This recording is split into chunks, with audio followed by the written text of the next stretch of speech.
सर्वप्रथम सगळ्यांना माझा क्रांतिकारी जय भीम, जय शिवराय आणि जय महाराष्ट्र। प्रभाग क्रमांक 3 येथे जे आज जे प्रकरण झाले मंदिर काढण्याचं,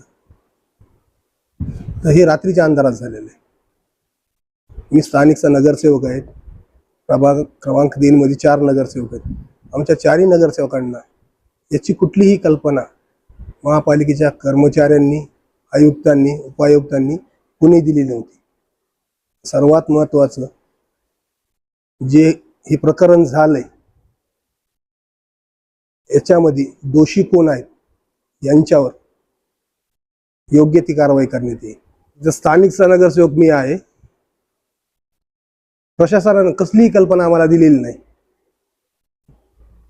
आता काय प्रशासन लागू नाही, काय नाही, महापौर बसलेला आहे, स्थानिकचा उपमहापौर आहेत, नगरसेवक आहेत, यांना कल्पना द्यायचं काम हे आयुक्त साहेबांचा आहे। त्यांनी काय कोणाला कल्पना दिली नाही। आणि जे एवढं मोठं षडयंत्र कोणी रचला असेल तर आम्ही ह्याच्यासाठी एक समिती गठीत करू आणि कारवाई करण्यात। SP साहेबांनी याच्यातली पूर्ण चौकशी करण्यात पाहिजे आणि जे योग्य ती कारवाई करायला पाहिजे, कारण की समाजामध्ये तेढ निर्माण होत आहे। इथं दलित समाजाची जागा आहे आणि काही मारुती मंदिर पण आहे।